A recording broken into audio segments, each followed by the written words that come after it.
주실 것을 나는 확실히 아네.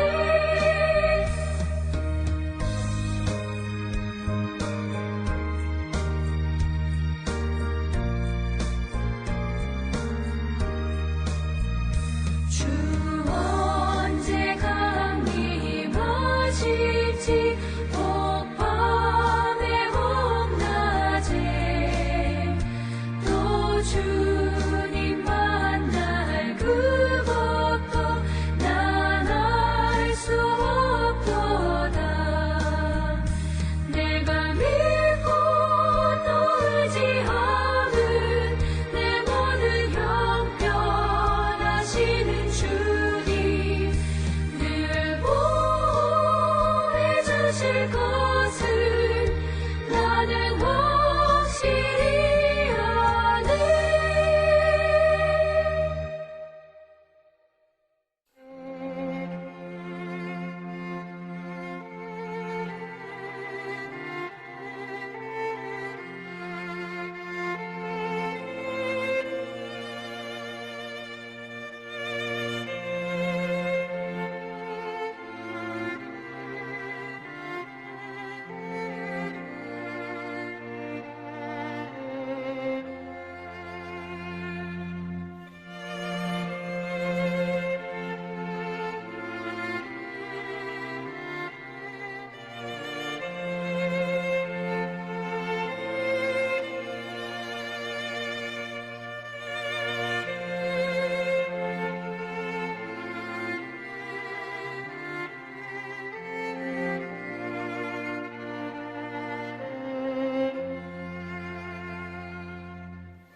우리가 마음의 뿌림을 받아 악한 양심으로부터 벗어나고 몸은 맑은 물로 씻음을 받았으니 참마음과 온전한 믿음으로 하나님께 나아가자. 아멘. 전능하사 천지를 만드신 하나님 아버지를 내가 믿사오며 그 외아들 우리 주 예수 그리스도를 믿사오니 이는 성령으로 잉태하사 동정녀 마리아에게 나시고 본디오 빌라도에게 고난을 받으사 십자가에 못 박혀 죽으시고 장사한 지 사흘 만에 죽은 자 가운데서 다시 살아나시며 하늘에 오르사 전능하신 하나님 우편에 앉아 계시다가 저리로서 산자와 죽은 자를 심판하러 오시리라. 성령을 믿사오며 거룩한 공예와 성도가 서로 교통하는 것과 죄를 사하여 주시는 것과 몸이 다시 사는 것과 영원히 사는 것을 믿사옵나이다. 아멘.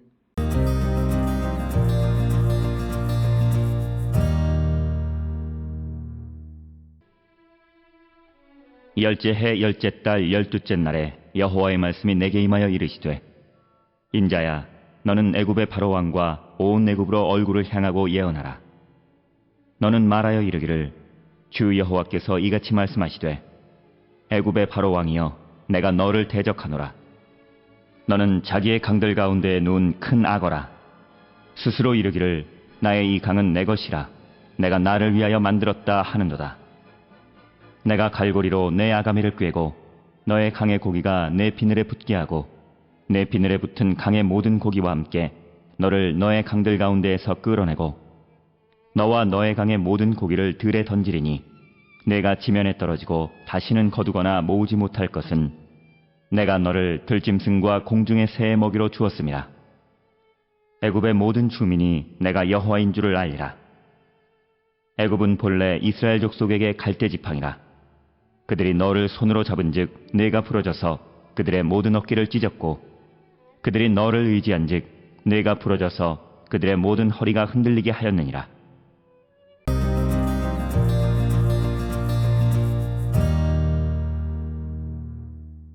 오늘 우리가 함께 읽은 에스겔 29장 1절로부터 7절에 있는 말씀은 애굽이 받을 심판에 관한 말씀을 기록하고 있는 29장의 전반부에 해당하는 그런 말씀입니다. 특히 29장 1절로부터 16절에는 애굽이 받아야 되는 심판에 대해서 언급하고 있고 그리고 29장 17절로부터 21절에서는 이제 구체적으로 바벨론의 왕 느부갓네살이 이집트를 정복하는 것에 대해서, 즉 느부갓네살을 통해서 이집트를 심판하시는 하나님의 계획을 기록하고 있는 것이 에스겔 29장이 되겠습니다.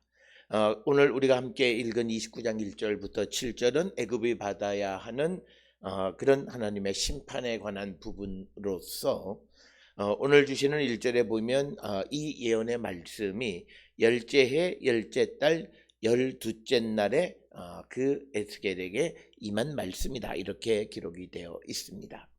29장 1절에 기록되어 있는 이 열째 해 열째 달 12째 날은 많은 주석가들은 이것을 주전 587년 테벳달 12일 이다, 이렇게 주장을 합니다.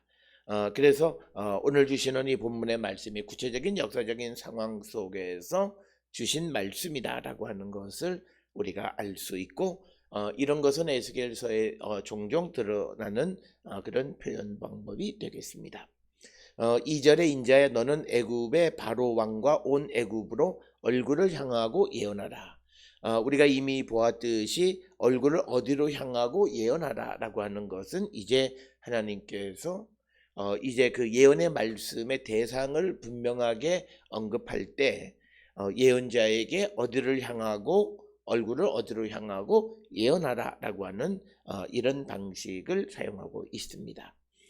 오늘 주시는 본문의 말씀에서 애굽의 바로 왕 이렇게 되어 있는데, 주전 589년부터 570년 사이에 왕은 호브라 혹은 아프리에스라고 하는 그런 왕이 통치하던 그런 시대입니다.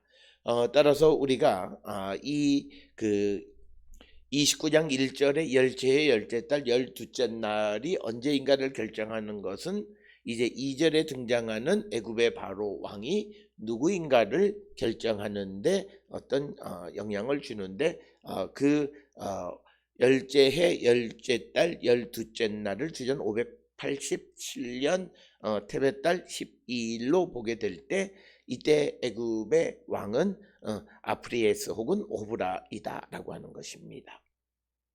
그래서 그 왕과 그가 다스리는 애굽 땅 전체에 예언하라. 그래서 오늘 주시는 본문의 말씀을 통해서 애굽의 왕에게 예언하는 것은 곧 그곳에 있는 그 백성 전체에게 예언하는 것과 같은 것일 수 있다라고 하는 것을 우리에게 보여주는 그런 말씀이 되겠습니다. 이제 구체적인 예언의 내용이 3절에 기록이 되어 있습니다. 너는 말하여 이르기를 주 여호와께서 이같이 말씀하시되 애굽의 바로 왕이여 내가 너를 대적하노라. 너는 자기의 강들 가운데에 누운 큰 악어라. 스스로 이르기를 나의 이 강은 내 것이라 내가 나를 위하여 만들었다 하는도다. 그래서 오늘 주시는 본문의 말씀에서 하나님께서 첫째는 애굽의 바로 왕에 대해서 하나님께서 그에게 대적자가 되시겠다. 내가 너를 대적하노라. 이렇게 말씀하고 있고, 그 이유는 애굽의 왕을 그 강들 가운데 누운 큰 악어로 이렇게 비유를 하고 있습니다. 이 악어라고 하는 탄닌이라고 하는 이 단어는 경우에 따라서는 용으로, 즉 이사야 27장 1절에서는 용으로 번역하기도 하고, 또 예레미야 49장 33절에서는 큰 뱀으로도 번역하고 있다. 그래서 오늘 우리가 그 이 큰 악어다라고 번역한 그 이 탄님이라고 하는 것은 그것이 어떤 굉장히 큰 것, 그리고 심히 거센 그런 어떤 것, 그래서 큰 뱀이든 악어든 용이든 다양하게 번역을 하고 있다라고 하는 것이고, 그런데 이것의 특성은 뭐냐면 사람에게 해를 끼치는 것이고 파괴적인 그런 동물이다라고 하는 것입니다. 그러면서 그 바로 왕이 말하기를 나의 이 강은 내 것이다 라고. 그러니까 이것을 우리가 정확하게 번역하면 나일은 나의 것이다 라고 하는 겁니다. 시브리어의 예오르는 이사야 23장 10절에서 나일로 이렇게 번역이 되어 있습니다. 그래서 나의 이 강은 내 것이다 이렇게 번역되어 있는데, 이것을 나일은 나의 것이다, 그러니까 나일강은 내 것이다 라고 하는 그런 것이고, 내가 나를 위하여 만들었다라고 하는. 그래서 오늘 주시는 이 본문에서 보여주는 것은 하나님께서는 천지를 창조하신 창조주 하나님인데, 이 애굽의 왕 바로가 이 나일강을 자신이 자기를 위해서 만든 것이다 라고 하는 그런 교만함. 그래서 여기서 보여지는 상징적인 것은 뭐냐면, 하나님의 은혜로 주어진 것을, 하나님이 하신 것을 자기의 것으로 말하는 그런 교만함에 대해서 지적하시는 그런 말씀으로 이해할 수 있다라고 하는 것. 그래서 우리가 이 땅을 살아가면서 이 세상에 있는, 그리고 우리에게 주어진 모든 것은 내 것이 아니라 하나님께서 내게 은혜로 주신 것이다 라고 하는 그런 고백 속에 살아가는 자들이 되어야 한다라고 하는 것입니다.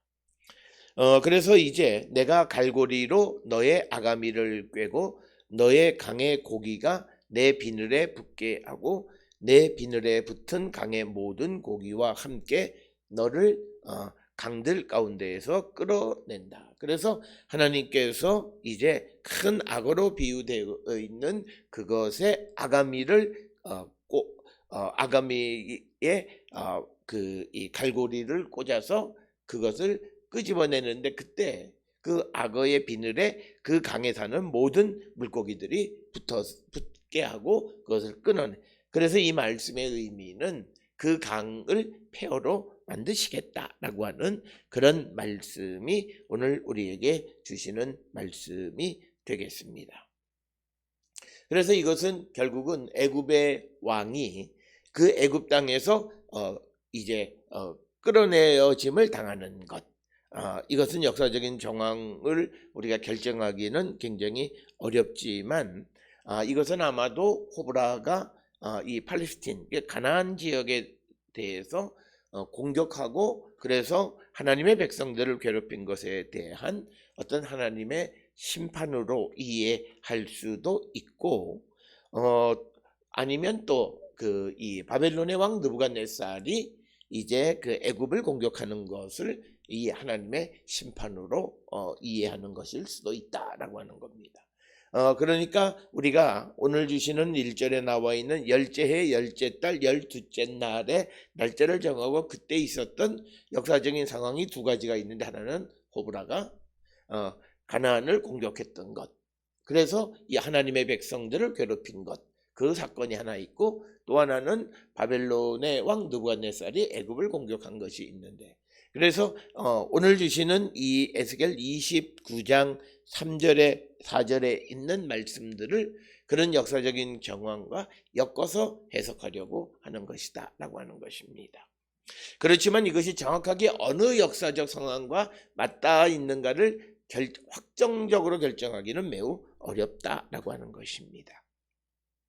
그래서 5절에 너와 너의 강의 모든 고기를 들에 던지리니 내가 지면에 떨어지고 다시는 거두거나 모으지 못할 것은 내가 너를 들짐승과 공중의 새의 먹이로 주었다. 그래서 이제 먹이로 주어져서 완전히 파괴되어지고 멸망하게 하셨다. 이것은 하나님께서 대적하는 자들의 운명이다라고 하는 것입니다.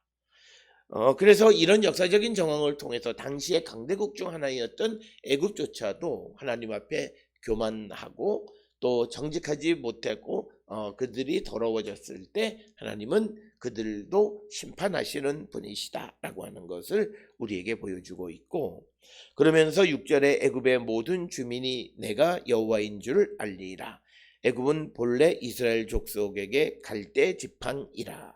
애굽이 본래 이스라엘 족속에게 갈대 지팡이라고 하는 것은 이집트는 믿을 수 없는 자이다. 갈대는 흔들리는 것을 얘기하는 겁니다. 그러니까 이 애굽이 이스라엘을 도와준다라고 이야기하면서도 또 때가 되면 애굽이 이스라엘을 공격하는 그런 역사적인 정황, 유다 왕국 말기에 있었던 그런 혼란스러운 역사적인 정황 속에서 애굽이 자기의 이익만을 추구하는 삶을 살아갔던 것에 대한 비판의 말씀이고, 그것을 하나님은 심판하신다라고 하는 것입니다. 이것은 이사야 36장 6절에 나와 있는 이집트를 상한 갈대로 비유하는 것과 비슷한 그런 표현이고, 그래서 7절에 그들이 너를 손으로 잡은 즉 내가 부러져서 그들의 모든 어깨를 찢었고, 그들이 너를 의지한 즉 내가 부러져서 그들의 모든 허리가 흔들리게 하느니라. 그래서 이스라엘이 바로 왕의 손을 잡았는데 바로 왕이 부서져서 이스라엘 백성들의 어깨를 찢었고, 이스라엘 왕이 바로 왕을 의지한 즉 바로가 부러져서 이스라엘 백성의 모든 허리가 흔들리게 돼. 그래서 오늘 주시는 이 7절의 말씀을 통해서 우리가 사람을 의지할 때는 의지한 것이 멸망하게 되면 결국은 의지했던 자들도 흔들리게 되어진다. 즉 세상에 힘 있는 애굽이라 할지라도 이스라엘에게는 도움이 되지 못하고, 이스라엘로 하여금 하나님을 배반하고 자기들을 의지하게끔 했던 바로 그것이 애굽의 죄였다라고 하는 것을 우리에게 가르쳐 줍니다. 오늘 살아가면서 우리도 사람의 도움이 때로는 어떤 이가 하나님을 의지하는 것을 방해할 수 있을 때 그것은 하나님 앞에 범죄 행위가 된다라고 하는 것, 그것을 우리에게 보여주는 말씀입니다. 오늘 주시는 말씀을 통해 우리의 삶을 성찰하고 회개에 합당한 열매를 맺고 오직 하나님만을 의지하기로 결단하는 우리 모든 성도들이 될 수 있기를 주의 이름으로 축원합니다. 기도하시겠습니다. 사랑과 은혜가 충만하신 아버지 하나님, 은혜를 감사합니다. 우리가 이 땅을 살아갈 때 오직 하나님만을 의지하며 나가는 거룩한 백성 되게 인도하여 주시옵소서. 예수님의 이름으로 기도드려 싸움나이다. 아멘.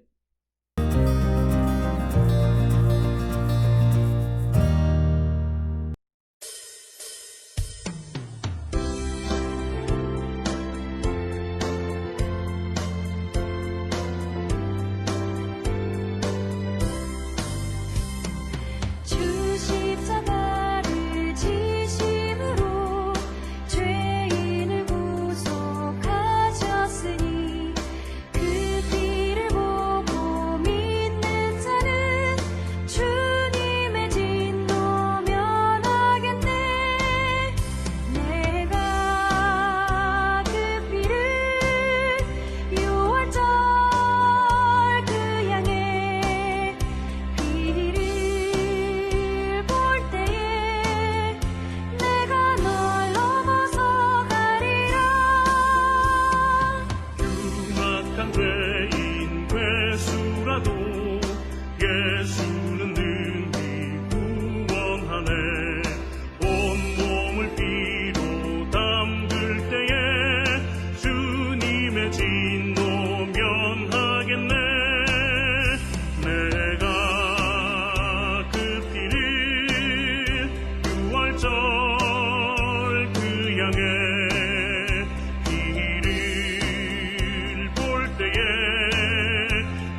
기도하시겠습니다.